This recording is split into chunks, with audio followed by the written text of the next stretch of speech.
Ajia's breath came in sharp, shallow gasps, her body trembling beneath the weight of Naya's feverish little form. The cold bite of the desert wind pierced through the thin fabric of her shawl, but it wasn't the cold that made her heart race. It was the sight of the mountains dark and forbidding against the pale horizon. She had to keep moving. There was nothing else. If she stopped, if she surrendered to the exhaustion creeping through her bones, Naya would die. Her daughter's skin, once soft and warm, now felt like ice. Ajia's fingers, numb and stiff, pressed against Naya's burning forehead, but the heat of fever only deepened her panic. Naya's eyes were closed, her face pale and slack, a fragile breath escaping her lips. The silence between them screamed louder than any cry. Ajia had tried everything. The herbs, the water, the prayers to a god that seemed to have forgotten her. Nothing had worked. The village had turned its back on them both, and there was no one left to help. She stumbled her feet, dragging in the soft, shifting sand beneath her. The path was barely visible anymore, swallowed up by the endless stretch of desert. Every step felt like she was walking into an abyss, a place where hope was swallowed whole. The thought of going back to the village, to the cruel faces, and the whispering judgment felt unbearable. They had rejected her. They had rejected Naya. Ajia was no stranger to rejection. Her heart had grown thick with the pain of it. But this was different. The thought of losing Naya, of never hearing her soft voice or feeling her small hand clutch hers, tore at her soul. Ahead, the mountains loomed jagged and distant, their peaks obscured by a blanket of snow. K. The name echoed in Ajia's mind like a whispered prayer. He was the only one who could help her now. The old stories spoke of him a healer, a man of great power, but one who lived alone in the mountains, far from the reach of the world. They said he had the knowledge to save the dying. They said he was dangerous too, that he would not tolerate weakness or pity. But what choice did she have? The village had offered none. Ajia's legs gave way beneath her, and she collapsed into the sand, cradling Naya's frail body against her chest. The weight of the journey pressed down on her like an unseen force, but she refused to surrender. She had come too far. Her throat burned with the need to scream, but no sound came. There was nothing left but the cold wind and the desperate thrum of her heartbeat. And then, just as her vision blurred at the edges, she saw it, a shape moving through the snow. It was just a shadow at first, a figure darker than the surrounding white, but it was enough. Her heart fluttered in her chest, a strange surge of hope mixing with fear. She pushed herself up, clutching Naya tighter, the snow crunching beneath her as she tried to rise. The figure drew closer, solidifying into a man tall and broad-shouldered, his skin darkened by the sun. Ajia could see the sharpness in his eyes as he approached, the ruggedness in his gait. This was him. Kay. He didn't speak at first, his eyes scanning her face with a mixture of curiosity and skepticism. Ajia couldn't find her voice, but she didn't need to. Her desperation spoke louder than words. He extended his arms, and though her instinct told her to step back, she didn't. She allowed him to take Naya from her grasp, his hands steady and precise. The fire of hope that flared in Ajia's chest flickered as she watched him. For a moment she wondered if he would dismiss them as the others had, if he would turn away, leaving them to the mercy of the cold mountain. But there was something in his eyes, a sharpness, a quiet understanding that told her he wasn't like the others. Without a word, Koi turned and began walking toward his cabin. Ajia's legs wobbled as she followed, her heart pounding with a strange mixture of relief and fear. Was this truly the help she had sought? Was this man who the village feared the answer to her prayers? The cabin was small, tucked away against the rocks, nearly hidden from view. Inside, the fire crackled in the hearth, casting long shadows on the walls. Kay placed Naya gently on a pile of furs by the fire, his movements fluid and practiced. Ajia stood in the doorway, unsure of what to do next. She watched him as he worked, his hands moving with a precision she couldn't comprehend. He moved to the shelves, pulling down dried herbs and bundles of roots, his brow furrowed in concentration. "I need water," he said, his voice deep and gravelly. Ajia nodded quickly, her hands trembling as she grabbed the water skin and poured it into a wooden bowl. Her eyes never left Naya, the child so still, so fragile.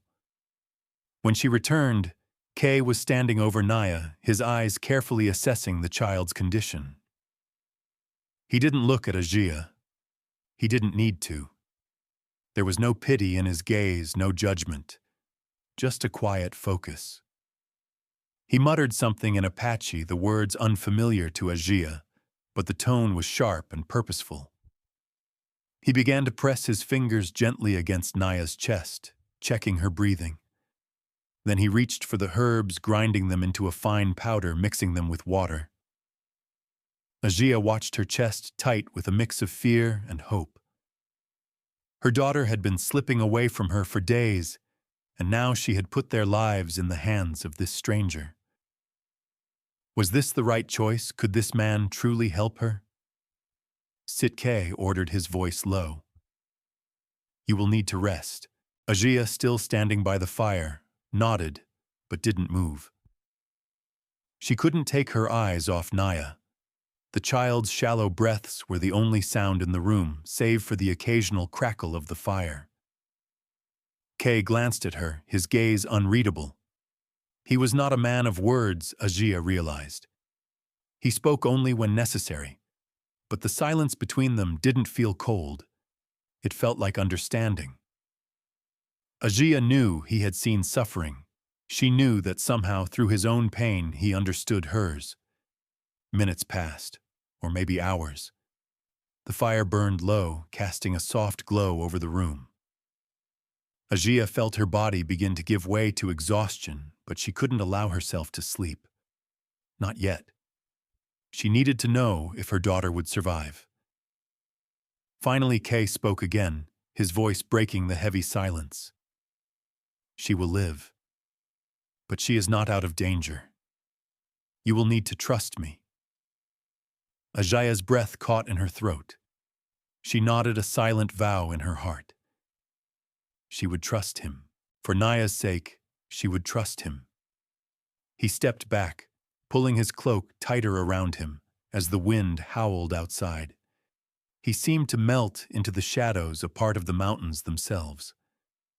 Ajia sat beside her daughter, her hands trembling as she reached out to touch Naya's fevered brow once more. The mountain had claimed her. There was no turning back now, and yet for the first time since she had left the village, Ajia felt something stir deep within her, a quiet flicker of hope. With each step through the unforgiving sand, Ajia thought of Naya's feverish brow and the desperation that twisted inside her chest like a jagged knife. The cold bite of the wind stung her face, but it was nothing compared to the gnawing fear in her stomach. The mountain that loomed ahead, still so distant, felt like an impossible goal. The sun hung low in the sky, casting a dim orange light over the barren landscape. Every step felt heavier than the last, and the path beneath her seemed to slip away like a mirage. Naya's small body fevered, and limp in her arms grew heavier with each step. Ajia's heart ached as she adjusted her grip, desperate to keep her daughter close. The child had been so quiet, so still, ever since they had left the village. It frightened her more than anything. Naya had always been full of life, her laughter filling the spaces between their harsh days. But now there was only silence, the kind that made Ajia wonder if the light was slowly leaving her daughter's eyes. Ajia stumbled again, her legs trembling with the weight of the journey. The sun was slipping lower, and the desert was already beginning to take on a harsh chill.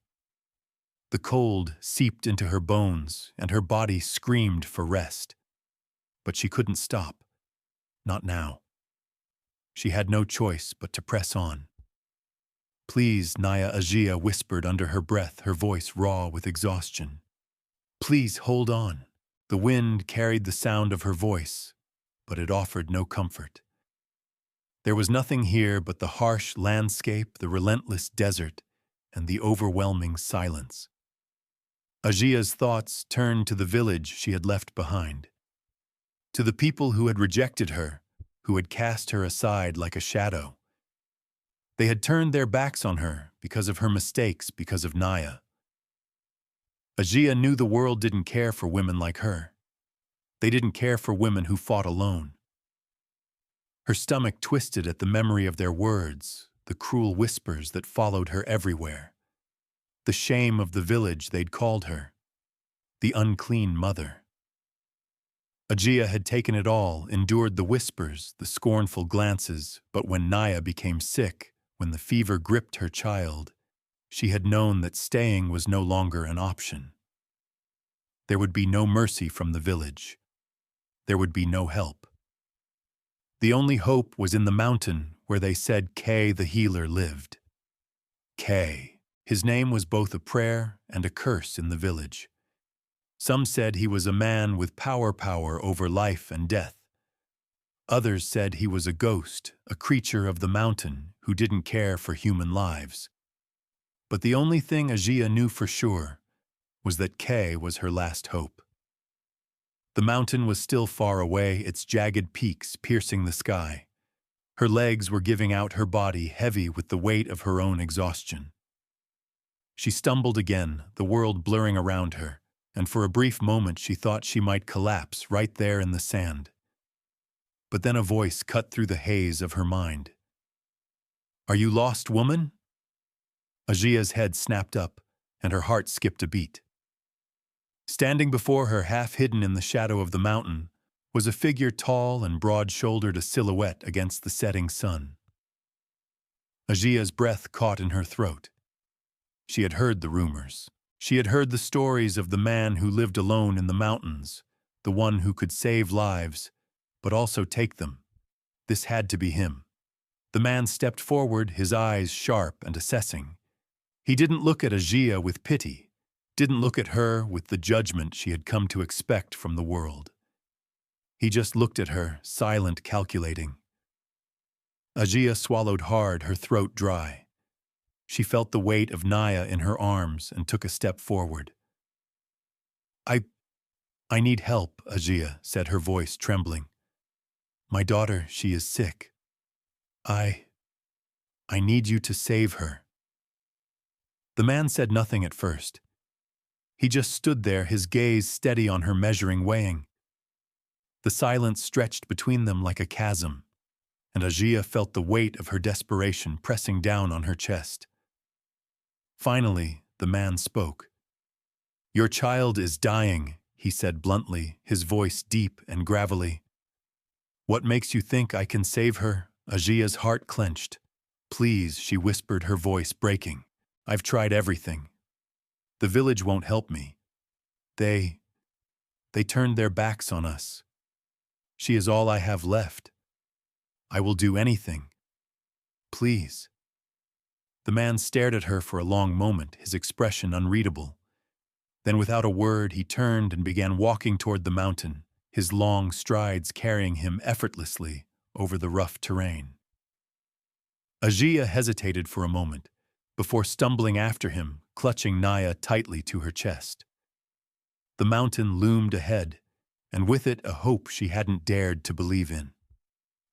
They walked in silence, the only sounds the crunch of their footsteps in the snow and the wind that howled around them. Ajia's legs were burning with fatigue, but she pushed forward, driven by the need to get Naya the help she desperately needed. She had no idea where they were going, but she trusted the man in front of her, the one who seemed to know the mountain better than she knew herself. Finally, They reached a small, weather-beaten cabin nestled against the rocks. The man turned toward her, his face still unreadable. Inside, he said curtly. Ajia followed him inside, her heart pounding in her chest. The cabin was small, dark, and simple, nothing like the homes she had known. The air smelled of smoke and herbs, and a fire crackled in the hearth. The man moved with practiced ease, setting Naya down on a pile of furs by the fire. Ajia stood back, watching him with a mixture of fear and hope. The man knelt beside Naya, his hands moving quickly over her small body, his fingers pressing against her chest, checking her pulse. He didn't speak, but Ajia could feel the weight of his scrutiny. His gaze was cold, focused only on Naya, as though he could see into the very heart of her illness. Ajia stood there, unable to move, her breath caught in her throat. She had come here hoping for a miracle, but now as she watched him, she wondered if the mountain itself would show them mercy. The man finally stood up, wiping his hands on his cloak. He looked at Ajia, his eyes piercing. "She lives," he said, his voice quiet but firm. "But she is not out of danger. You must trust me." Ajia's heart surged with a mix of relief and uncertainty. She had no choice but to trust him. She nodded, swallowing hard. "I will do whatever it takes," she said, her voice barely above a whisper. The man nodded, once his gaze softening ever so slightly.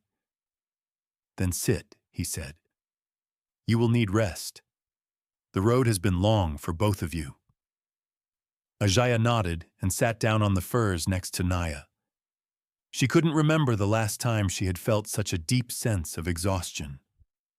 Her eyelids were heavy, but she forced herself to stay awake. Naya was still, her fever burning bright, but Ajia could see the faintest sign of improvement. Maybe, just maybe, they had found the help they needed. And yet, even as she sat there, her body aching and her heart still heavy with worry, she felt a strange sense of peace wash over her. Kay had spoken. He had said Naya would live. And for the first time in days, Ajia allowed herself to believe him. But deep within her, another thought lingered. What would happen if Naya didn't make it? What would happen if Kay's help wasn't enough? The wind howled outside, but inside the cabin it was warm and still. For the first time in a long while, Ajia felt a flicker of hope. And that hope, however fragile, was something she couldn't afford to lose. "Your child is dying," he had said, his voice deep, almost indifferent. But those words echoed in Ajia's mind with an intensity that cut through the numbness of exhaustion and fear. She hadn't expected comfort, she hadn't come here seeking promises, but the cold honesty of Kay's words shook her even as she clung to the fragile hope that he could save Naya. The silence stretched between them, long and thick, as Ajia sat near the hearth, watching the fire crackle and dance. Naya was still. Too still. Her breath barely rising and falling. The shadows in the room seemed to pulse with every beat of Ajia's heart. She couldn't look away from her daughter. The firelight flickered on Naya's pale skin, her small chest rising and falling with labored breaths, each one a painful reminder of how close they were to losing her. Kay didn't speak as he worked. He moved with a quiet intensity, grinding herbs, mixing concoctions, preparing for whatever his hands had to do to save her. His cabin was filled with the smells of burning wood and earthy herbs, the scent of something ancient and rooted in the land. He did not look at her, not yet, but Ajia couldn't bring herself to ask him any questions. What could she say? The fear had made her mute. She had come so far, endured so much.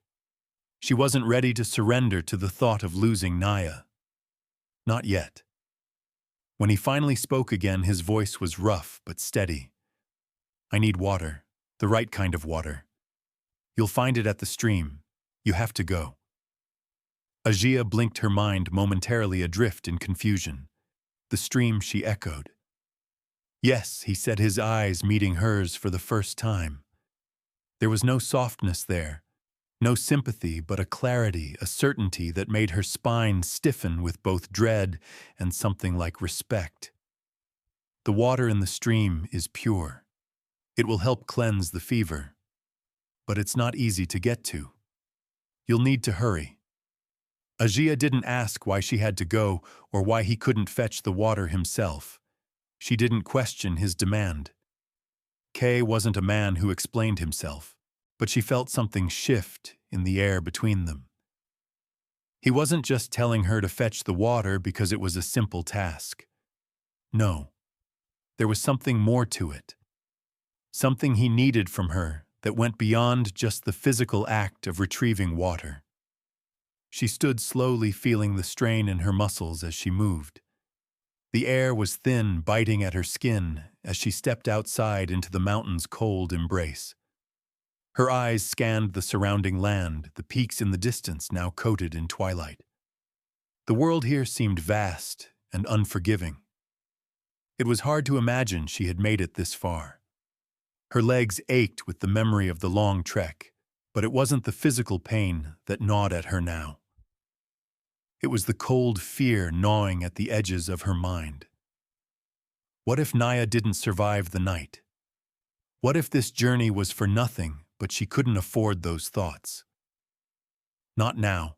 She had to focus, had to keep moving, because this mountain, this wilderness, was the only thing between her daughter's life and death. The stream, Kay had said. It wasn't far, but it was treacherous. The path down to it was narrow and steep, winding through rocks and thick brush. Ajia's breath came in quick, shallow bursts as she navigated the terrain, her eyes scanning the earth below her for any sign of movement. She had learned quickly that the mountain held more than its fair share of dangers. She kept her eyes forward, though her purpose clear. She was here to get water, to save Naya. There was no room for anything else. The stream finally came into view, a small, clear body of water, trickling through the rocks, its surface glittering in the fading light. Ajia crouched beside it, her hands shaking as she filled her water skin. The coldness of the water sent a shiver through her, and she had to force herself to take a deep breath to calm the tremors in her chest. As she stood to leave, she heard a rustling behind her. Her heart skipped. She wasn't alone. Ajia spun around the water skin, clenched tightly in her hands. From the shadows of the trees emerged Tawodi, the young Apache warrior who had warned her of Ramon's search.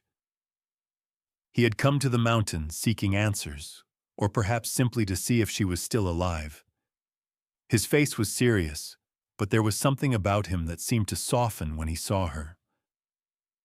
"You're still alive, then," Tawodi said, his voice a mixture of surprise and something else, concern perhaps. Ajia blinked at him, her mind still foggy from the urgency of the moment. "I have to get back," she said, her voice strained. "Naya.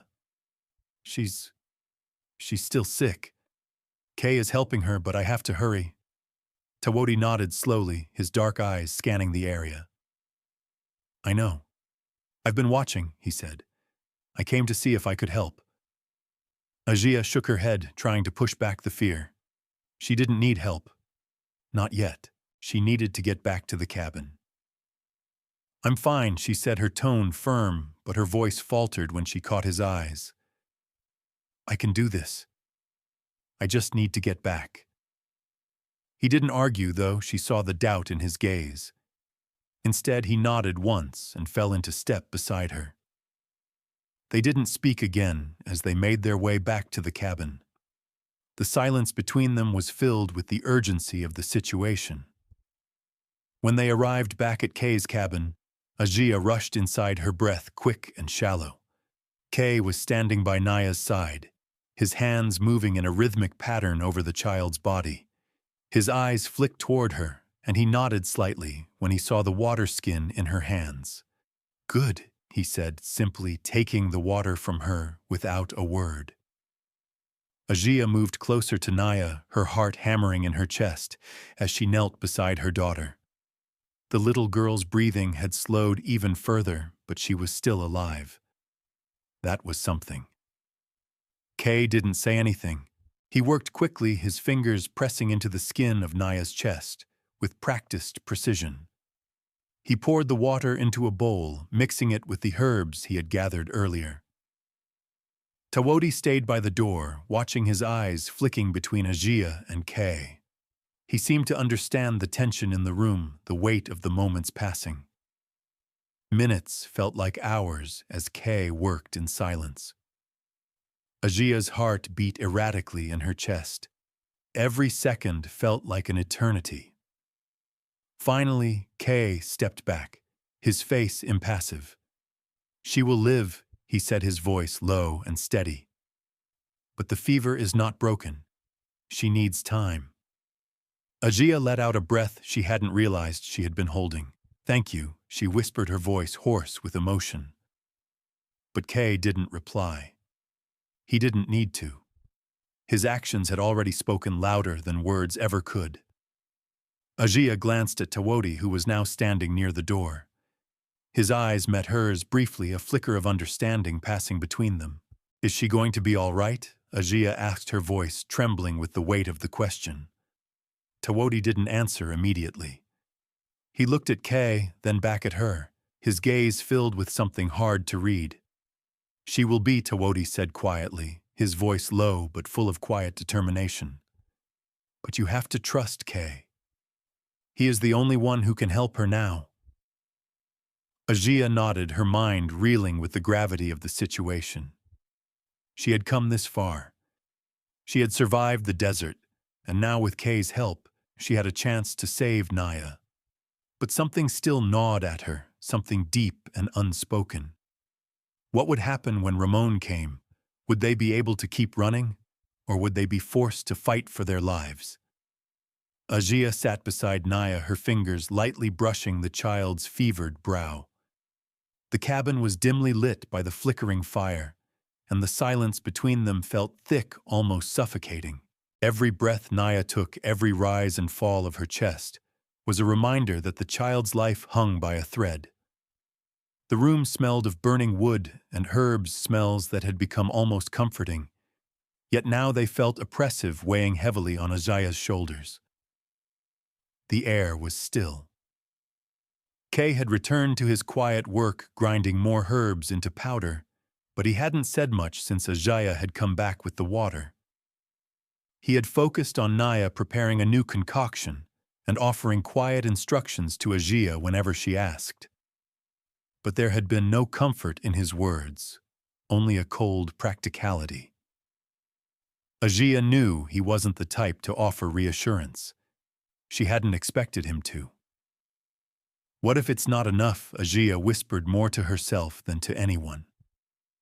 Her voice felt small in the cavernous space of the cabin. Kay didn't look up from his task. "If you want to save her, you need to be strong." His words stung more than they should have. Strength. What did he mean by that? Was he talking about physical endurance? She had pushed herself beyond what she thought was possible just to get here. But was that enough? Was that all it took to keep her child alive? "I'm trying," she murmured. Her throat tightened. She was tired of being strong.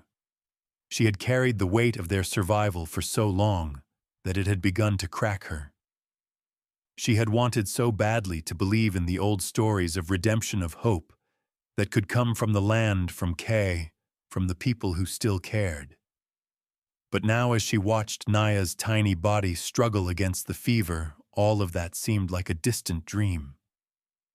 Kay finally set down the mortar and turned to face her. His expression was unreadable. Strength isn't something you find when you're calm. It's something that comes when you're about to break. Ajia stared at him. His voice wasn't unkind, but there was no warmth to it, no softness. He wasn't offering sympathy, nor did he seem to feel the same kind of panic she did. To him, this was just another task, another challenge to overcome. I'm not afraid to do what it takes. She said the words, coming out in a rough whisper. I just don't know if I can. For a moment there was no answer. Kay didn't offer the comforting reassurance Ajia desperately wanted, and the silence between them thickened. Her gaze dropped to Naya again, her small face so pale, her breathing shallow and erratic. The weight of it pressed in on her chest. Tell me, Ajia, said her voice fragile. Is she going to be all right? Kay took a breath, his gaze flicking from Naya's frail body to Ajia. She's strong, he said quietly. But there's only so much I can do. The rest is up to you. Ajia frowned, not understanding. What do you mean? How am I supposed to? You have to believe she will live. Koam interrupted his voice, low but firm. You need to trust her strength and your own. If you allow yourself to fall into doubt, it will weaken her. She needs you to fight alongside her. Ajia's heart clenched. How could she fight when she was so lost, when every part of her wanted to collapse, to let herself be swallowed by the fear and exhaustion? She had already fought so much in her life, against the judgment of the village, against the rejection, against the solitude. And yet here she was, still facing the same cold emptiness that seemed to follow her wherever she went. She had come here for a chance at life, for a chance to save Naya. But was it enough? Was strength enough when you were faced with something this fragile, this fleeting? Kay's eyes softened just slightly. For the first time, he seemed to recognize the weight of what she was carrying. He nodded toward the fire. Rest, he said. The healing takes time. You cannot help her if you break yourself. Ajia shook her head, her fingers tightening around Naya's small hand. I can't rest. Not until I know she's safe. Kay sighed, the weariness in his voice almost imperceptible. There is no safety here, not in the way you imagine it. You cannot control everything. What you can control is whether you stay present, whether you stay strong enough to hold on. The words cut through her deep and raw, but they were true. She couldn't control the fever. She couldn't control whether the herbs would work. All she could do was stay by Naya's side and endure just as she had endured so much before. Ajia pressed her lips together, swallowing the lump in her throat. She had never been someone who relied on others for strength. She had always been the one to stand tall, to protect. And now, as she sat in the dim glow of the fire, the weight of that responsibility seemed almost unbearable. Kay turned back to his work, and Ajia sat in silence, her hand still resting gently on Naya's chest. Her daughter's breathing had slowed, but she hadn't stopped breathing altogether. That was something. She had to hold on to that, even if it was all she had left. The hours dragged on in a strange, quiet limbo. Ajia felt every minute pass like an eternity. She glanced at the window outside. The world was silent, the landscape frozen in a perpetual dusk, as if time itself had stopped. The cold air pressed against the walls of the cabin, but inside the warmth of the fire and the smell of herbs created a strange sense of false comfort. Tawodi appeared in the doorway, his face drawn with concern, but there was no word from him as he stepped inside. He nodded to Ajia, but didn't speak. She could see the unease in his eyes. He wasn't used to this. None of them were.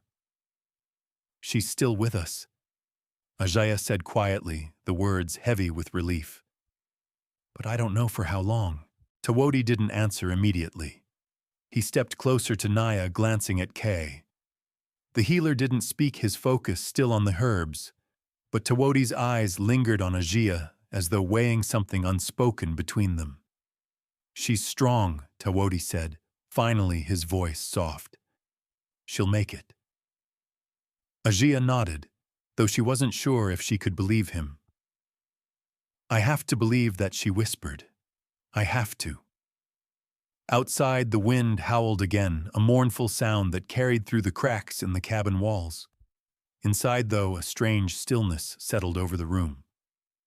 Ajia closed her eyes for a moment, taking in a deep breath. Strength.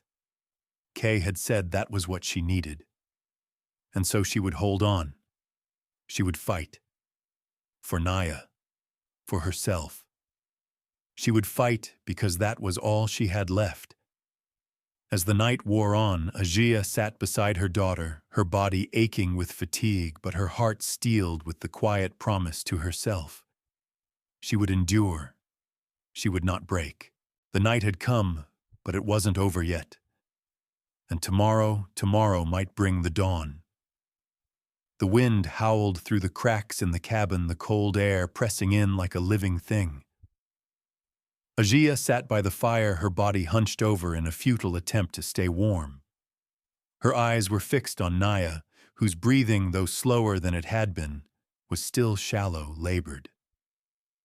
Every time the child stirred, Ajia's heart skipped a beat. But still Naya was here. She was alive.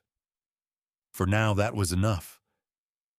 Outside, the snow had begun to fall again, a heavy, silent blanket that covered the mountain in a quiet, suffocating white. The world beyond the cabin was distant, far away from the feverish heat that burned inside Ajia's chest.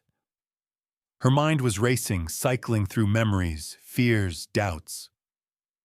The journey had been hard, each step through the desert a test of her will, but now in the stillness of the cabin, it felt as though the weight of it all was catching up with her. She had always carried the weight of her life on her own shoulders. When she was younger, she had believed that love and connection could save her from the harshness of the world. But when Ramon had left, when she was left with nothing but a child and a name that carried the shame of her circumstances, she had learned that survival wasn't about love. It wasn't about connection. It was about grit, strength, endurance. She had given everything to survive, and yet here she was sitting beside the child she had borne alone, wondering if she had done enough, wondering if it had all been worth it. Is she going to make it? She whispered more to herself than to Kay, who was across the room, working with the herbs again. Kay didn't look up, didn't give her the comfort she longed for. Instead, he continued his task, his hands moving efficiently, as they had so many times before. But there was something about his quiet that felt different. Maybe it was the way the firelight flickered on his face or the way his brow furrowed in concentration. Ajia wasn't sure. All she knew was that the silence was starting to crush her.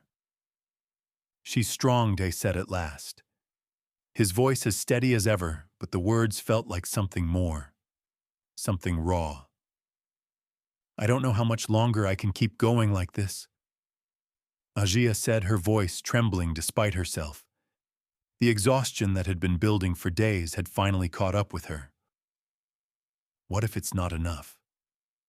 What if I'm not enough? Koe paused, looking at her for the first time in what felt like hours. There was a brief flicker of something in his eyes, something more than the stoic detachment he usually wore, but it was gone before Ajia could make sense of it. "You're here," he said simply. "That's enough. You have done more than most could ever dream of, but now you need to rest." Ajia shook her head, her hands tightening around Naya's small, limp one. "I can't. I won't leave her." "I didn't say leave her," Kae replied, his voice firm. "But you cannot help her if you're on the edge of breaking yourself. The child needs you at your strongest, and you can't be strong if you're exhausted." Ajia blinked, the fog of exhaustion clouding her thoughts. She understood what Kay was saying. She did. But it didn't make it any easier. Every instinct in her screamed to stay by Naya's side, to hold her through the storm. But the words were true. She couldn't help Naya if she couldn't help herself. She leaned back against the wall, her body aching as she tried to find some semblance of comfort. Her eyes never left Naya's fragile form. For a moment, everything else seemed to blur Kay's presence, the cold wind, the looming threat of Ramon.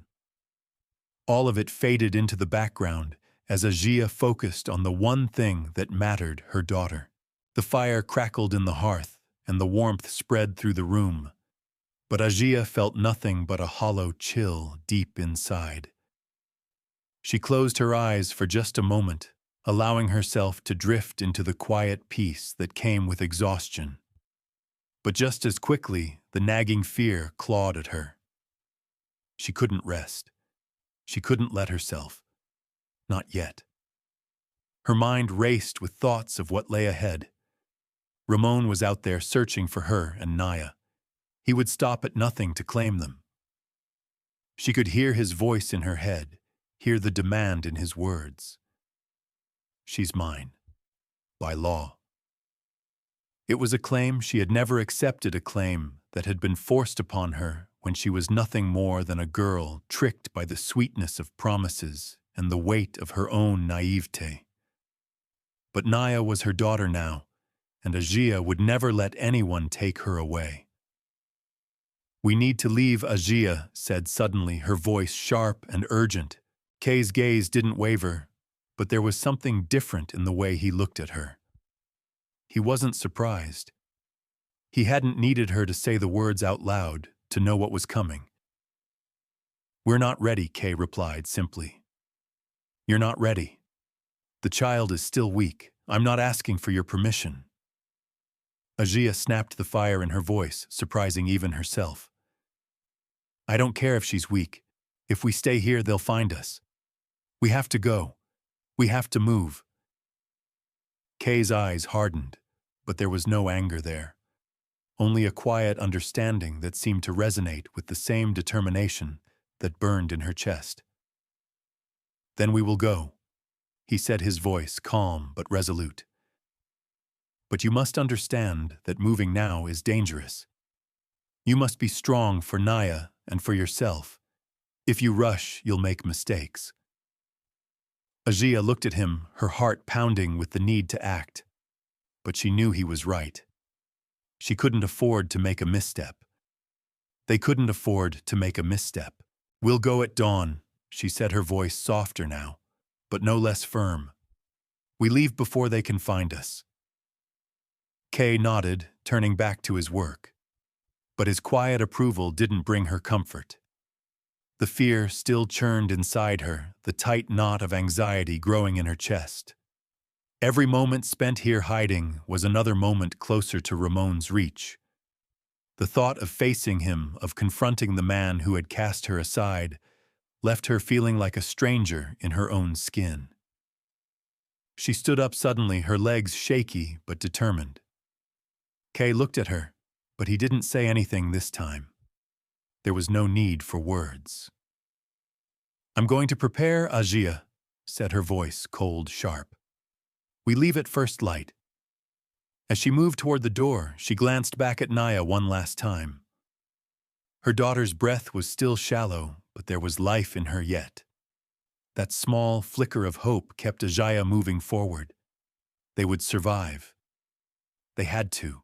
The night outside was as cold as ever, the winds still howling, but in Ajia's chest there was a flame of resolve that burned brighter than anything the cold could extinguish.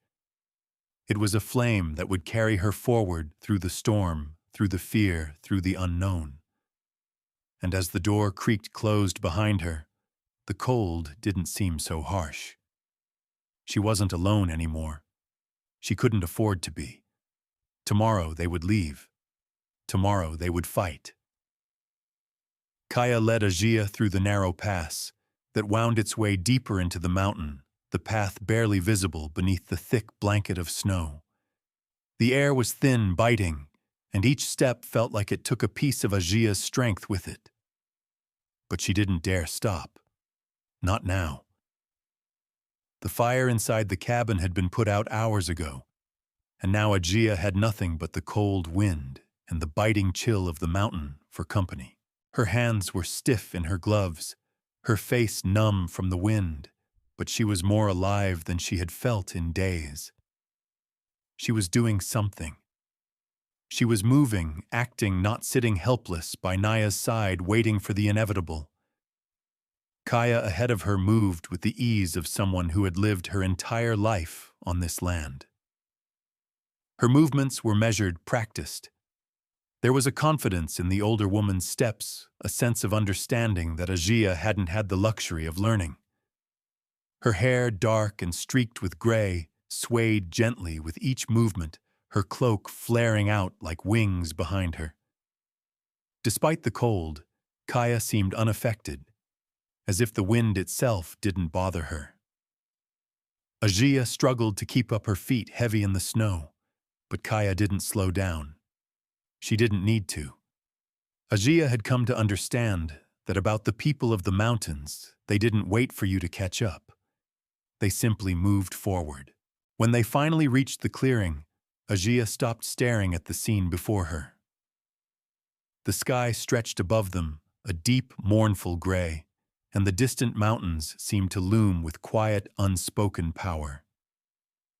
The land here was different from what Ajia knew. It was raw and ancient, not just earth and rock, but alive with the presence of something older, something primal. She could feel it in the air, the weight of it pressing down on her chest. Kaya turned toward her, her eyes sharp and knowing. "This is where we gather the herbs," she said, her voice low and reverberating with authority. "The land knows what it needs, but you must listen closely." Ajia blinked at her, unsure of what to say. She had never felt connected to the land like the people of the mountains. She had always lived in the village, surrounded by the rules of civilization, of society. But now, standing in the middle of this raw wilderness, she was beginning to realize how much she didn't understand. Kaya moved forward, bending low to the ground. She reached into the snow, pulling at the earth, with a practiced hand, retrieving a bundle of leaves. "This," she said, holding them out to Ajia, "is for the fever. It calms, the heat brings balance to the body." Ajia reached for the herbs, feeling their cold, smooth surface beneath her fingertips. She stared at them, unsure of what to do. How could something so simple, so natural, possibly save Naya? Kaya's gaze softened, and for a moment, Ajia thought she saw something like pity in her eyes. But it was gone too quickly to be certain. "You must trust the earth," Kaya said.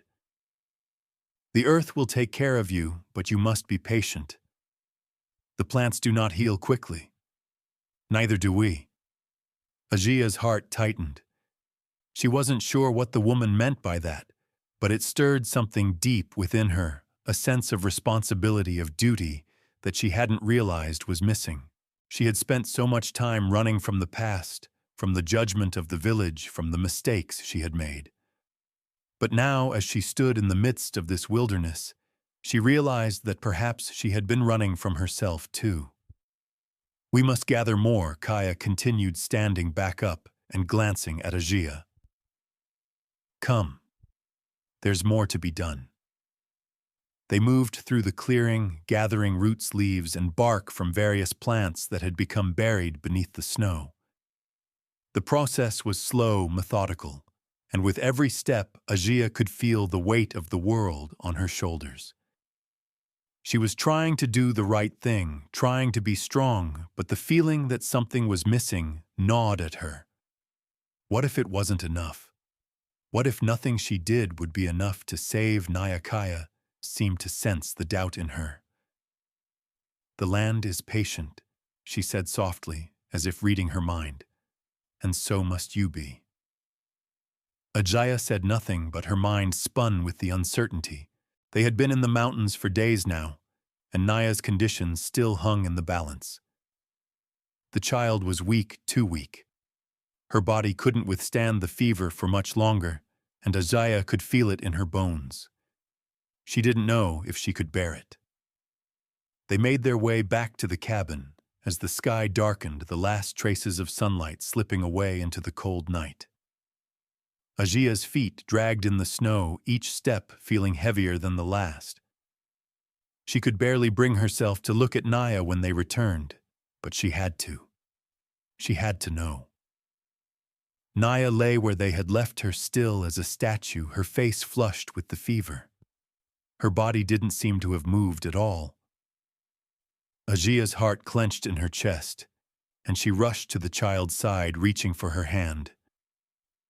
It was warm, almost too warm, but there was still life in it. Ajia could feel the faint pulse beneath her fingers. Kaya set the herbs down on the table, her eyes never leaving Ajia. "You have done all you can," she said softly. "Now you must wait." Ajia's throat tightened, but she didn't answer. She couldn't. The words wouldn't come. How could she just wait?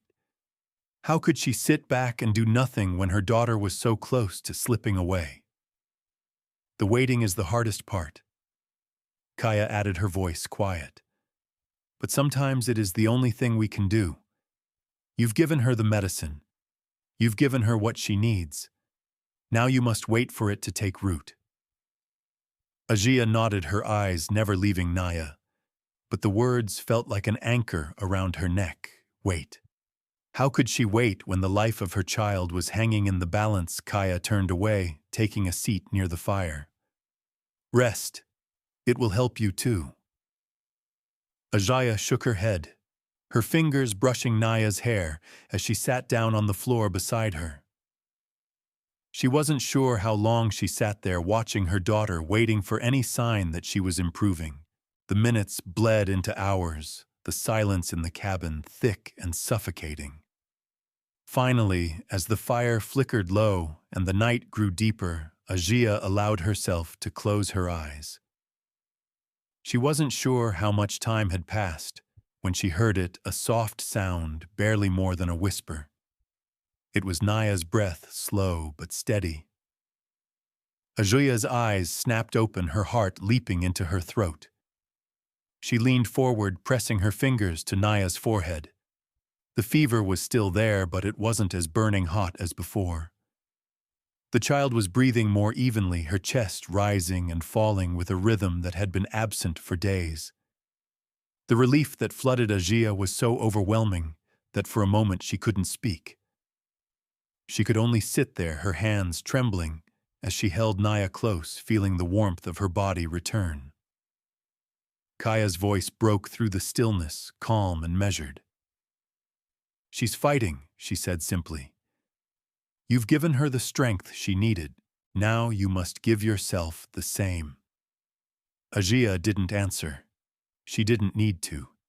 She simply held her daughter, her heart beating in sync with Naya's steady breath, as if the two of them had become one again. For the first time in days, Ajia allowed herself to hope. Just a little. And for that, she was grateful. "If you cannot save her, then I will. I will fight for my daughter, even if it costs me everything," Ajia whispered to herself, her words raw and desperate in the stillness of the mountain air. Her resolve was hardening now. Ajia could feel it deep inside her, the quiet, unshakable certainty that she would do whatever it took to protect Naya. The moment Kay had taken Naya's fragile body into his hands, she had felt the weight of that responsibility settle deeper into her bones. And now, as she sat by the fire in the cabin, her eyes fixed on her daughter's peaceful face, that weight was something she couldn't ignore any longer. She had come to the mountains, to this place of refuge, hoping for salvation. But salvation didn't come easily. It never did. The fever had broken. Naya's breaths were steady now, no longer shallow and erratic. The chill of fear that had gripped Ajia's heart for days was beginning to ease, replaced with something else, something she hadn't felt in a long time: hope. But it was fragile, like the ice that now formed a thin layer on the peaks above them. The winds outside had calmed and the snow had ceased falling for the moment, but Ajia knew that the danger had not passed. Ramon's men were still out there, searching, hunting.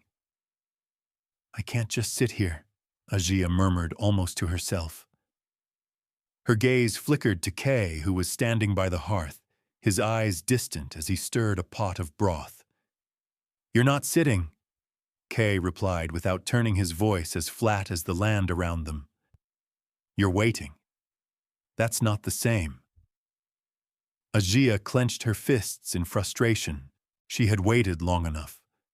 But the need to stay by Naya's side to make sure she was safe kept her rooted to the cabin like the very earth beneath their feet. She could feel the tug of uncertainty in her chest. Should she leave the cabin now and risk everything, or stay and wait until it was too late?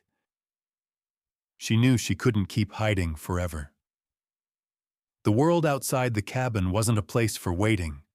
It was a place for fighting, for surviving, for taking control. And the fight wasn't just for Naya's life anymore. It was for her own. It was for freedom. "I can't let them find us," Ajia said finally, her voice steadier than it had been in days. "I won't let them take her. I won't let Ramon control us any longer." Kay finally turned his gaze steady but unreadable.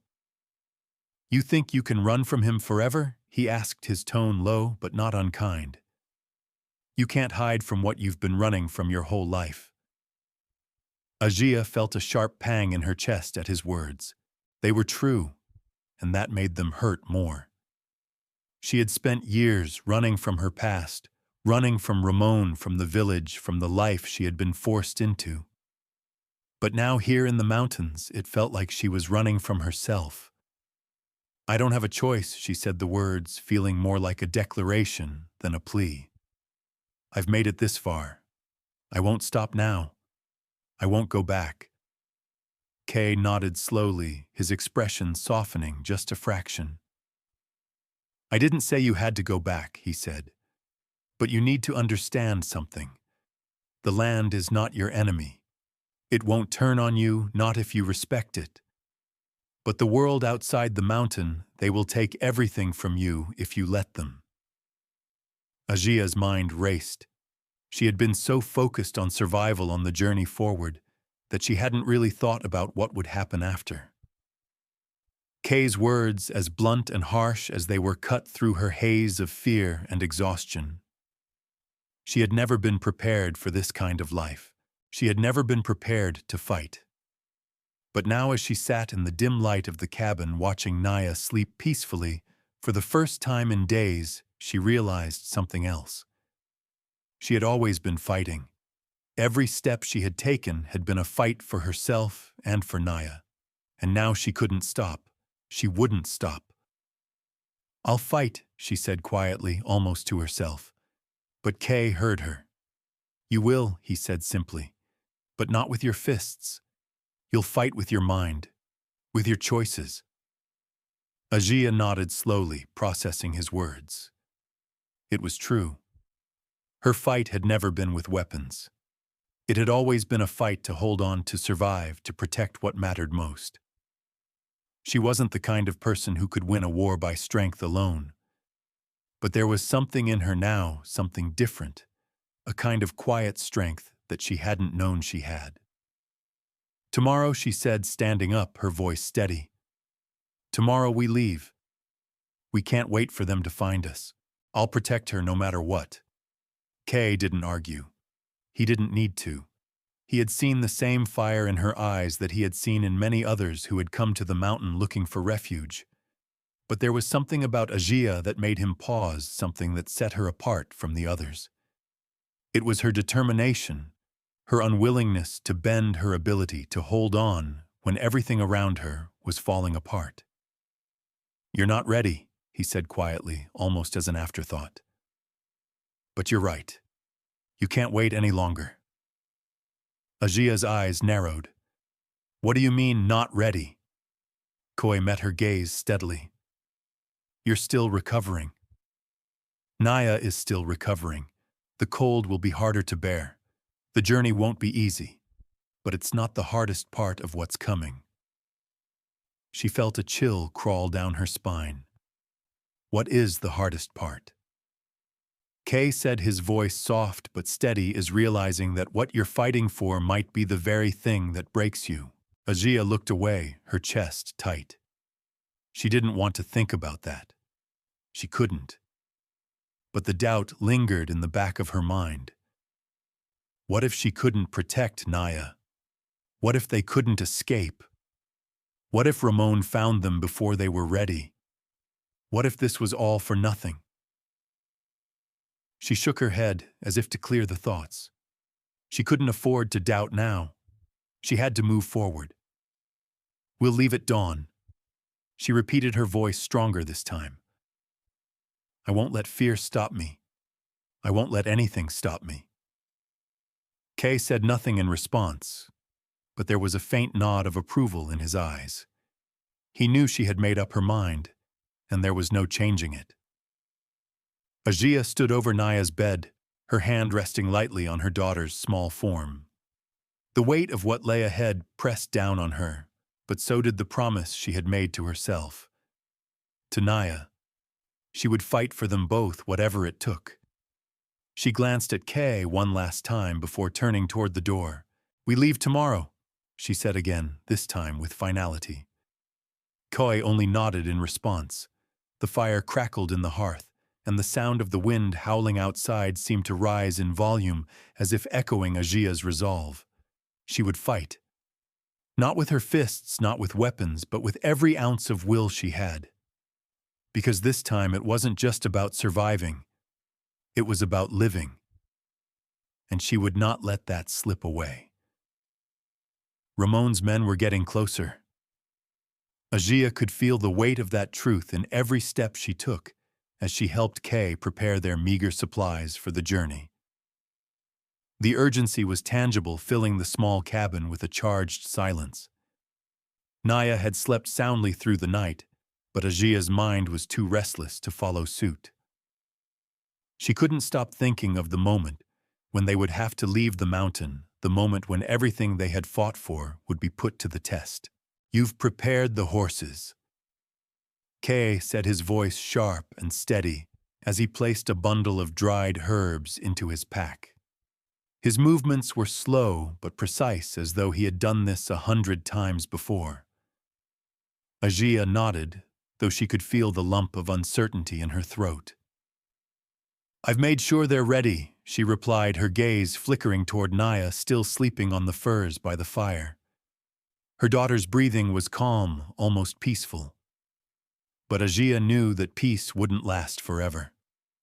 The world outside would soon be crashing down on them, and there was no time left to waste.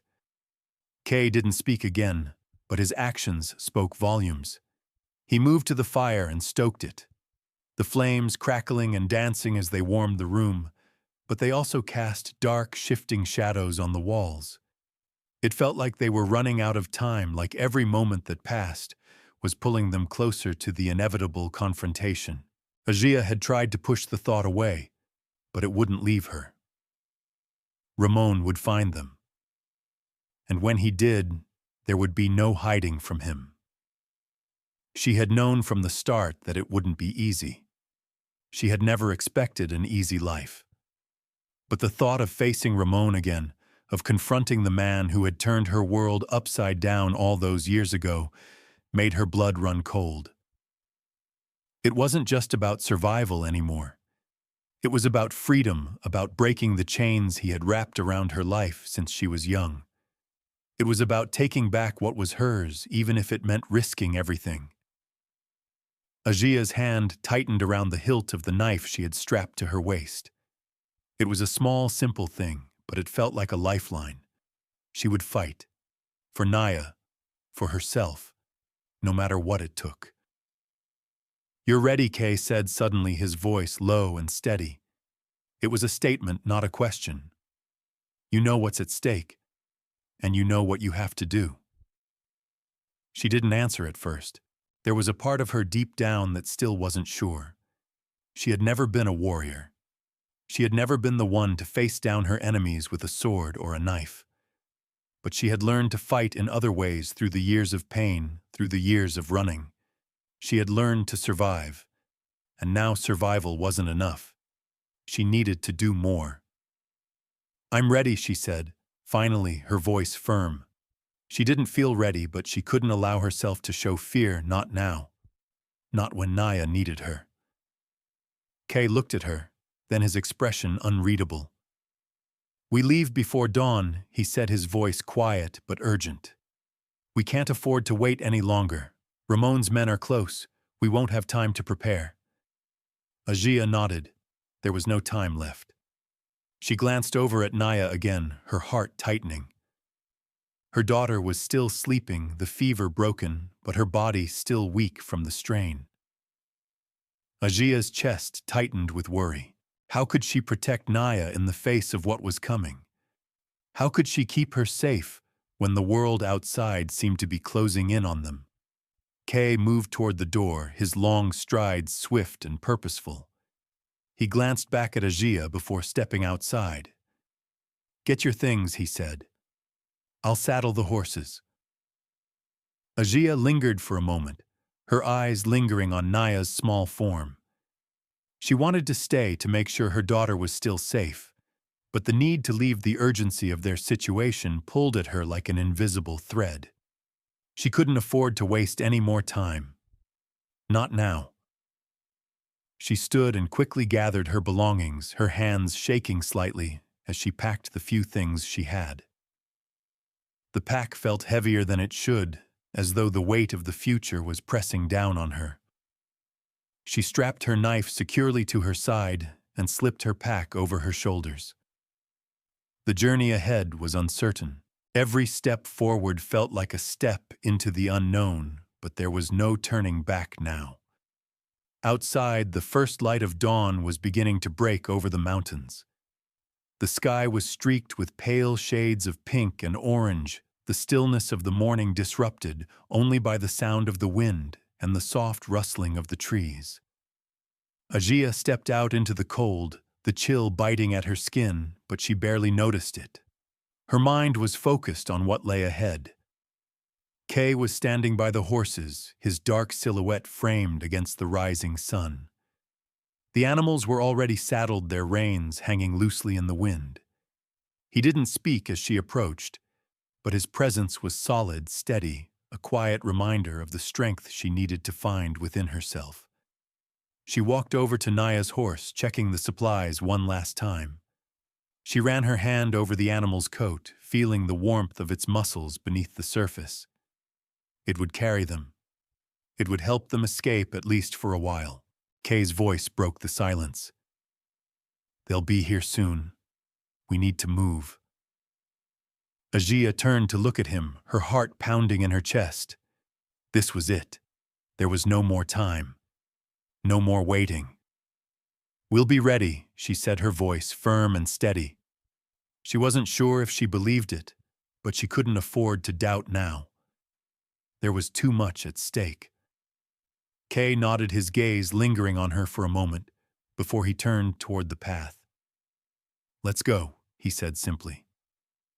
The journey ahead was uncertain, and fear still gnawed at the edges of Ajia's mind.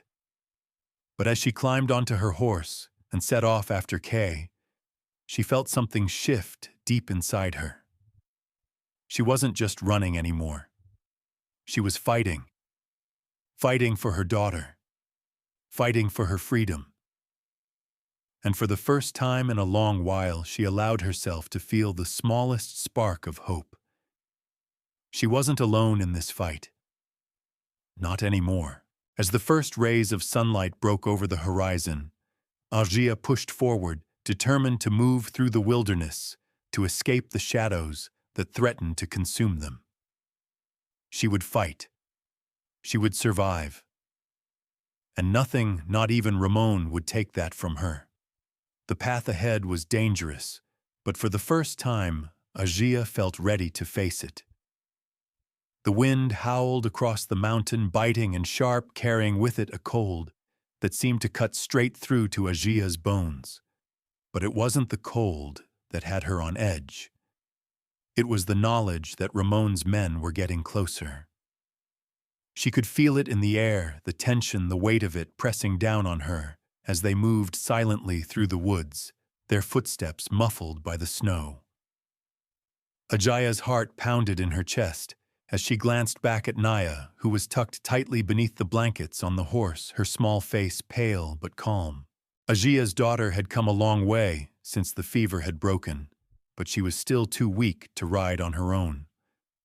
The ride had been hard on her, but it had been necessary. They couldn't stay in the cabin any longer. They couldn't risk being found.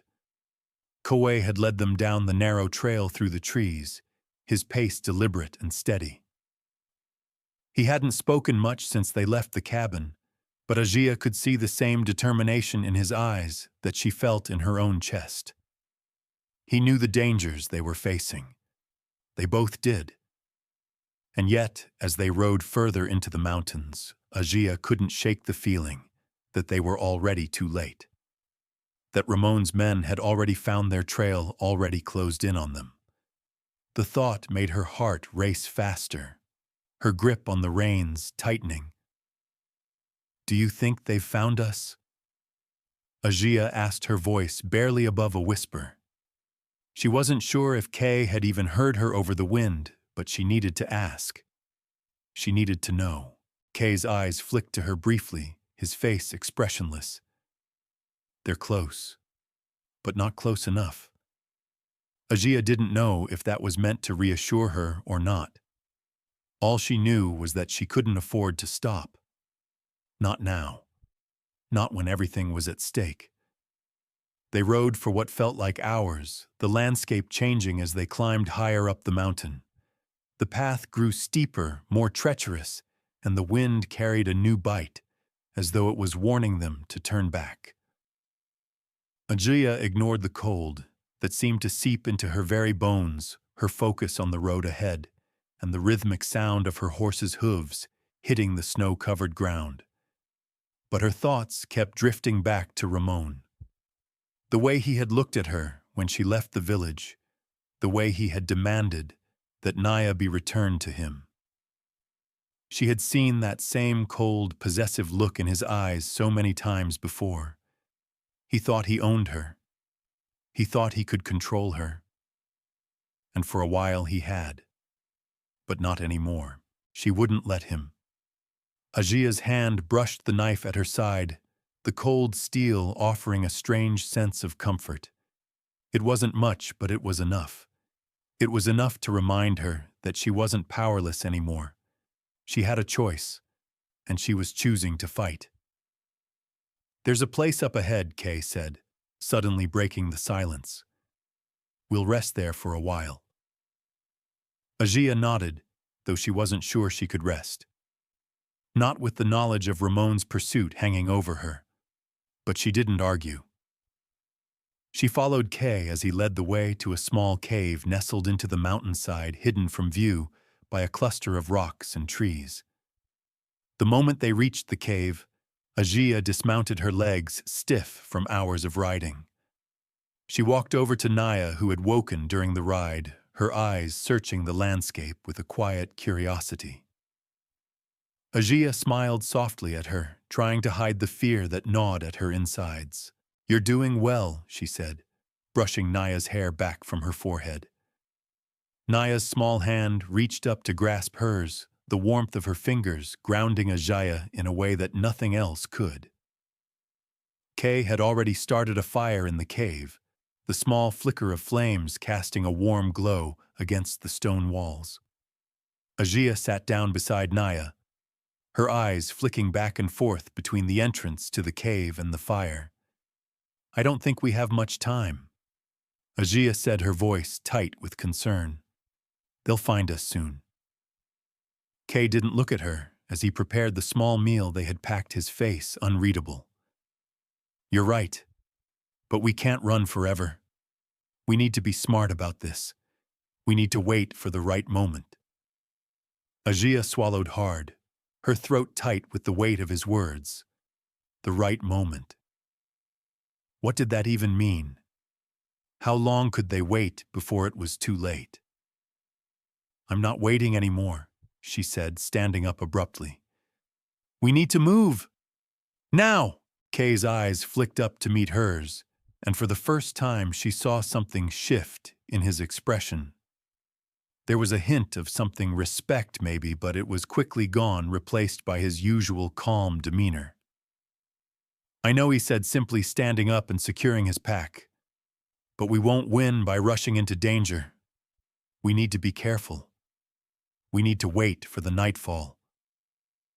Ajia looked out into the gathering dusk, the shadows of the trees growing longer as the light dimmed. Nightfall. That was when the fight would come. The time to act. The time to decide once and for all whether they would escape or face the consequences of their choices. She paced the small cave, her mind spinning. She could feel the eyes of Ramon's men on her, feel the weight of their search pressing down on her like an iron trap. They wouldn't stop until they had Naya. They wouldn't stop until they had her. But Ajia had made her choice. She would fight. She would stand and face them no matter the cost. For Naya, for herself. She turned back to Kay, her eyes burning with determination. "I won't wait any longer." Kay looked at her for a long moment, then nodded once. "Then we move at nightfall," he said, his voice low and calm. "But we'll need to be prepared. They'll come for us, and we need to be ready." Ajia didn't answer, but the weight of his words settled into her chest. She was ready. Ready to fight. Ready to protect Naya. As the last rays of daylight faded from the sky, the tension in the air grew thicker. Ajia felt it, a quiet, invisible threat closing in. And yet in the midst of that fear, there was something else. Something she hadn't allowed herself to feel in so long. Hope. They would fight. And they would survive. No matter what it took. The cold of the mountain night wrapped around them like a shroud, the darkness pressing in from every side. The wind had shifted now, a sharp, biting gust that howled through the trees, making the branches creak and groan under its weight. Ajia stood at the mouth of the cave, her hand resting lightly on the hilt of her knife, her eyes scanning the tree line in the distance. She could feel the presence of the men out there just beyond the dark, their search tightening around them like a noose. They were close. She could sense it. The tension in the air was thick, suffocating. "If you cannot save her, then I will. I will fight for my daughter, even if it costs me everything." Ajia repeated softly to herself, her voice barely a whisper above the wind's roar. The words burned in her chest. This wasn't just about survival anymore. It was about defying the past. It was about breaking free from the chains that had bound her for too long. She had nothing left to lose. Not anymore. Kay was beside her, preparing his weapons in silence. His movements were fluid and practiced every action precise. He had made his peace with the path they were on. But Ajia couldn't shake the nagging thought that no matter how much they prepared, it might not be enough. Ramon had the numbers. He had the power. They had only their wits and their will. "We're ready," Kay said, his voice low, the finality in his tone hanging between them like a heavy weight.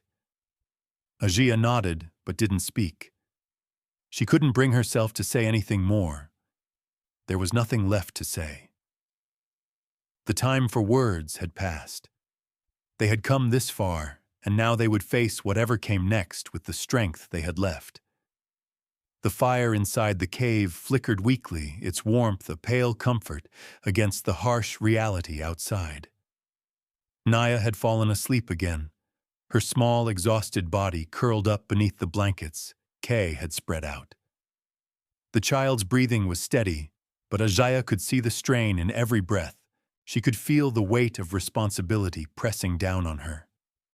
She had promised Naya a life free from fear, free from the tyranny of a man who thought he could control them. But now the fight was here. The very fight she had feared all along. "We need to move," Kay said, his voice cutting through her thoughts. Ajia turned toward him, her gaze hardening with resolve. "We fight now," she said, her voice steady despite the storm of emotions swirling inside her. "No more running, no more hiding." Kay gave her a long, searching look, as though assessing the depths of her resolve.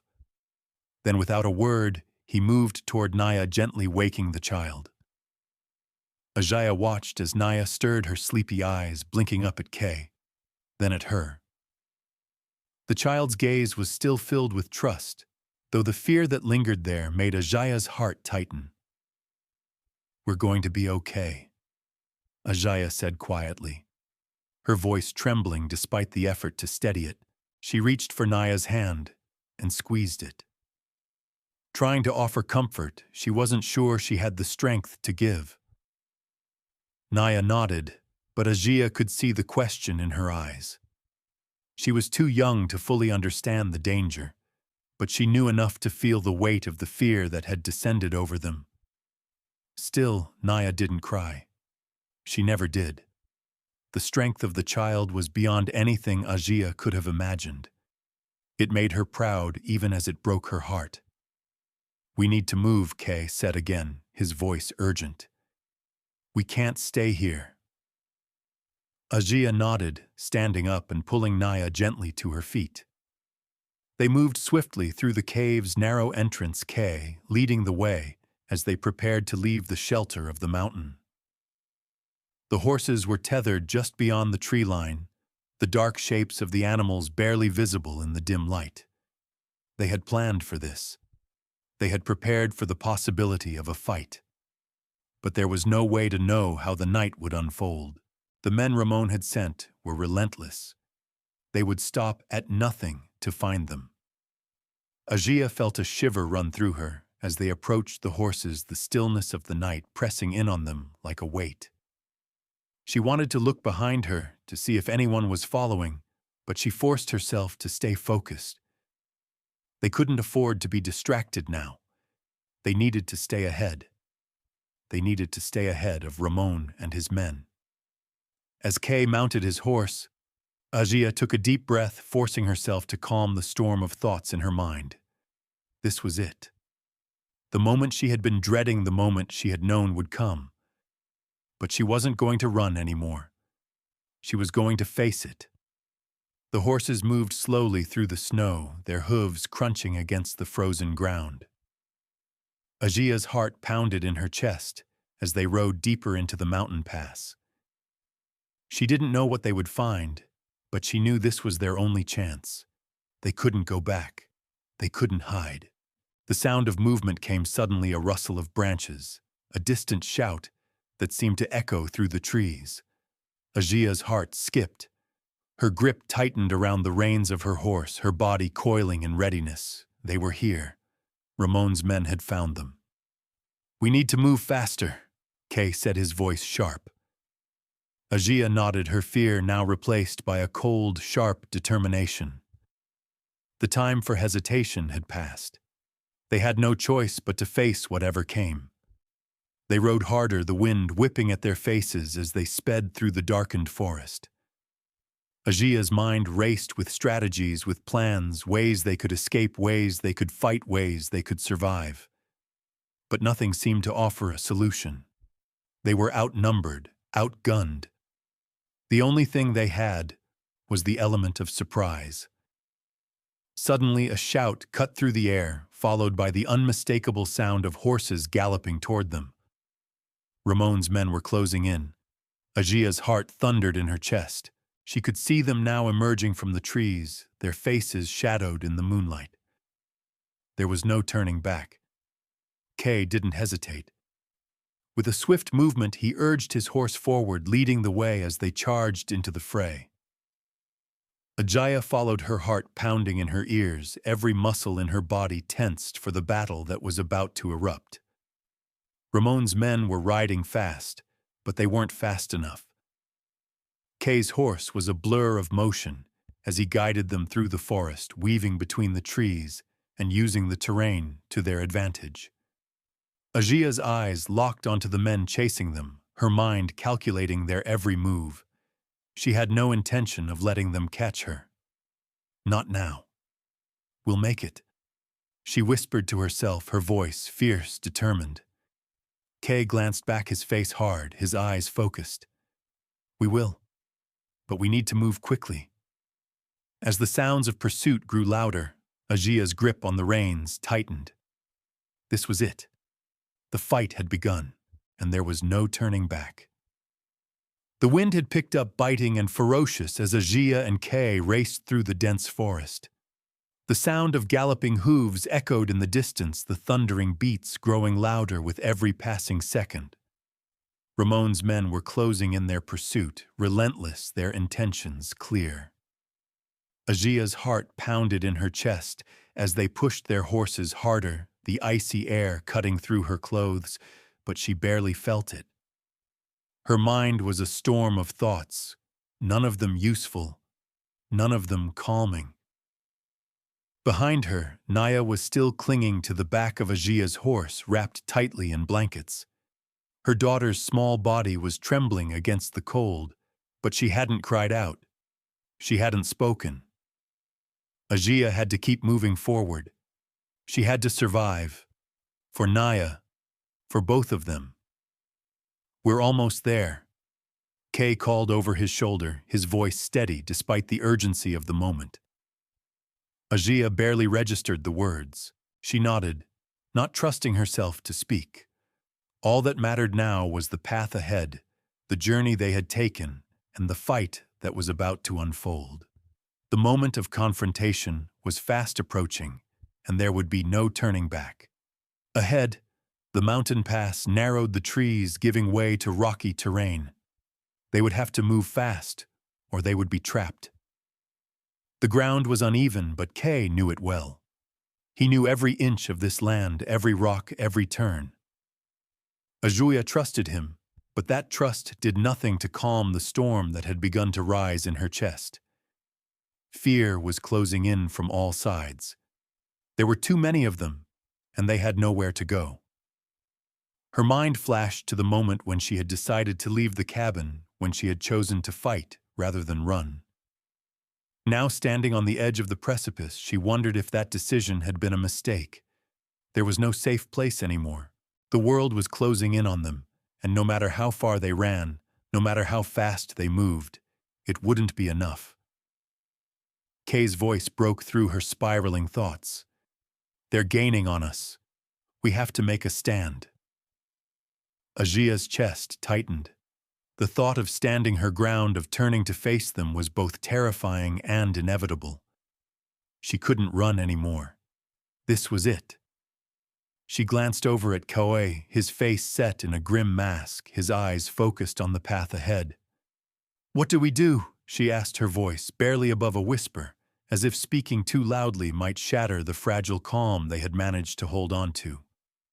"We fight," he said simply, his voice calm but final. "You've already made your choice. Now we finish it."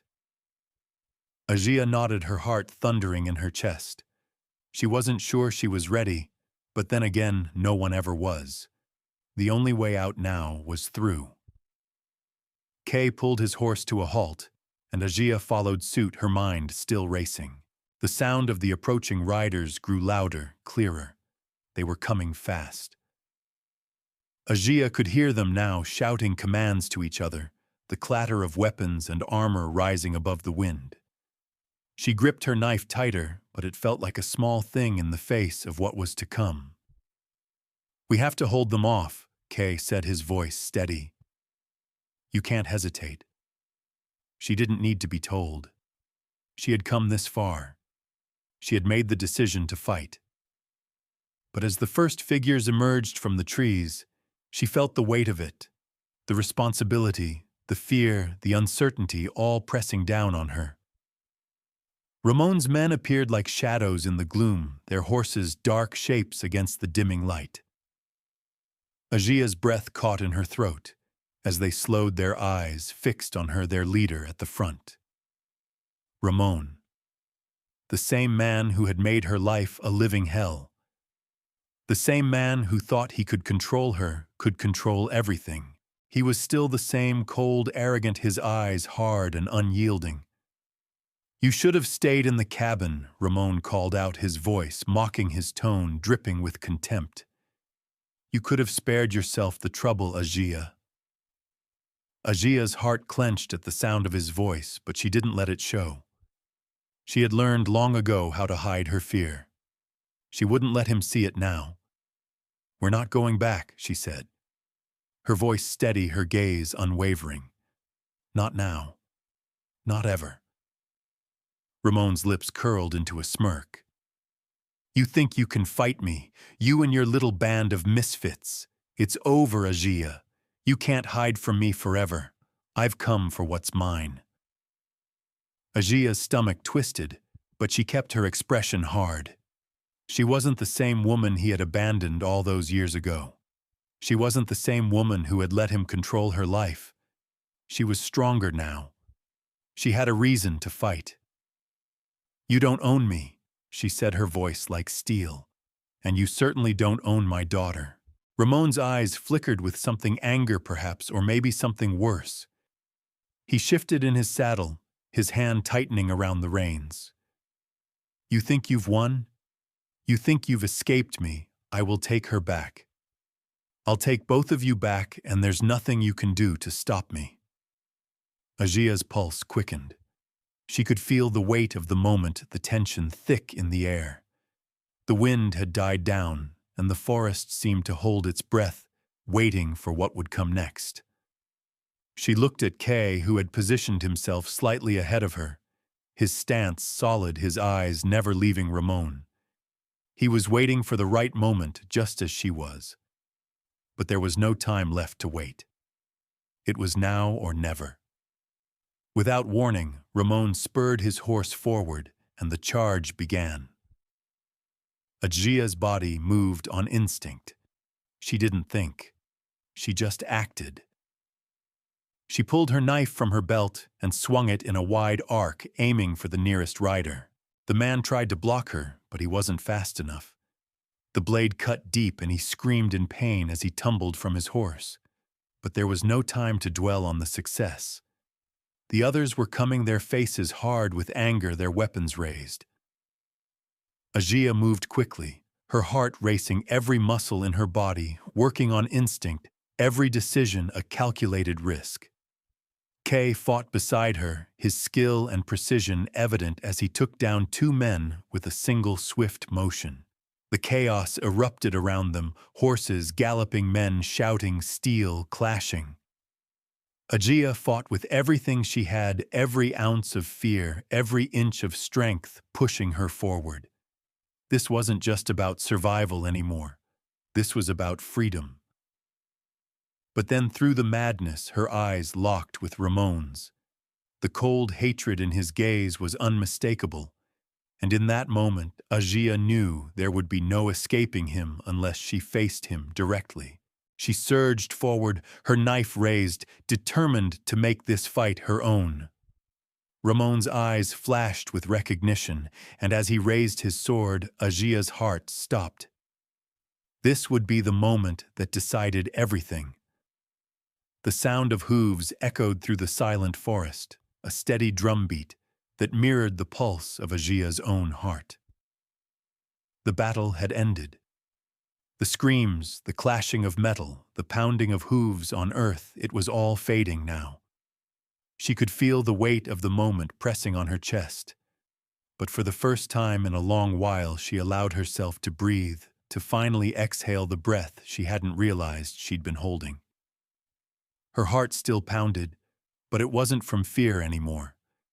It was from the adrenaline, the relief, the rush of knowing they had made it. They had survived. Ajia turned her head, her eyes scanning the aftermath of the confrontation. Bodies lay scattered across the snow-covered ground, some still, some writhing. The men Ramon had sent were no longer a threat. They were gone, their ambition shattered like glass on the cold mountain floor. Ramon's horse had been left behind, riderless, its reins dangling in the wind. She had done it. She had fought, and she had won. But victory didn't feel like the triumph she'd imagined. It didn't feel like the moment of salvation she had dreamed about during those long, sleepless nights in the cabin. The victory was bittersweet, and it was fleeting. Because while she had defeated the men who had come to take her life, she couldn't forget the toll it had taken on her. Her breath was ragged, her body aching from the fight. Her hands trembled as she looked down at the blood on them, the evidence of what she had done. She hadn't wanted to kill anyone. She had never wanted that. But in that moment, with Ramon's men bearing down on her, there had been no other choice. There had been no other way to survive. Kai was standing a few feet away, his back to her, his silhouette dark against the fading light. He hadn't said much during the fight, he hadn't needed to. His presence, his steady calm had been all that was needed. Ajia had trusted him. She had trusted him with her life and with Naya's. And now, as she watched him, something deep inside her stirred. She had always been a fighter, always struggled to survive. But Kay had shown her something different, something that had nothing to do with survival. He had shown her what it meant to truly stand on her own, to make her own choices, to take control of her own fate. Ajia closed her eyes for a moment, the weight of the last few days settling over her like a blanket. She was tired, so tired, but they had made it. They had fought through everything, and now they were free. She turned her gaze back to the path ahead, the snow-covered ground that stretched out before her. The horizon was dark, the last remnants of daylight fading away as the night took over the land. The wind had calmed, but the chill in the air remained settling deep in her bones. "Are you ready to go?" Kay's voice cut through the silence, calm as always, but with an undercurrent of something more, something deeper. Ajia nodded, swallowing hard. Her throat was dry, her lips cracked from the cold, but she didn't care. She had survived, and that was enough. "I'm ready," she said, her voice strong despite the exhaustion that gripped her. She turned to Naya, who was sitting beside the horses wrapped in the blankets they had brought. The child's eyes were wide, the faintest flicker of something uncertainty or fear lingering in them. But when Ajia approached, Naya smiled up at her, her small face soft with trust. "We made it," Ajia whispered, crouching beside her daughter. She took Naya's hand in hers, holding it gently, the warmth of her touch, grounding Ajia, calming the chaos that still lingered in her chest. Naya's voice was small but steady. "Are we safe now?" Ajia looked into her daughter's eyes, her heart swelling with a fierce, protective love that was almost too much to bear. "Yes," she said, her voice thick with emotion. "We're safe now." The wind whispered through the trees as they stood there, the cold evening air settling around them. Ajia let the silence stretch, allowing herself to fully absorb the truth of what she had just said. They had made it. After everything, after all the years of running, of fighting, they had finally escaped. They had a future. It wasn't guaranteed, it wasn't perfect, but it was theirs. "Where do we go now?" Ajia asked, her gaze turning to Kay as she stood brushing the snow from her coat. She felt a sense of freedom rising in her chest, a sense of possibility, but she wasn't sure what came next. They had fought to survive, but now with the battle over the path ahead was unclear. Kay studied her for a moment, his expression unreadable. Then without hesitation, he spoke. "To the south," he said. "There's a village there. We can rest, gather supplies, and figure out what to do next." Ajia nodded, accepting his words without question. She didn't need to know all the details. She didn't need a perfect plan. All she needed was the chance to move forward, to live freely, to create a life where Naya could grow up without fear. "Let's go," she said, her voice filled with quiet resolve. Together they mounted their horses, and as the darkness deepened, they set off down the narrow path that wound through the mountains. The wind had died down completely now, leaving behind a strange stillness that made the journey feel surreal, as if they were walking through a dream. But it was no dream. It was their reality now. And for the first time in a long time, Ajia allowed herself to feel something other than fear. She allowed herself to feel hope. They rode on in silence, the snow crunching beneath their horses' hooves, the soft glow of the moonlight casting long shadows across the trail. They were free. Free to choose their own path. Free to live their lives. And that freedom, the freedom to choose, was the greatest gift of all.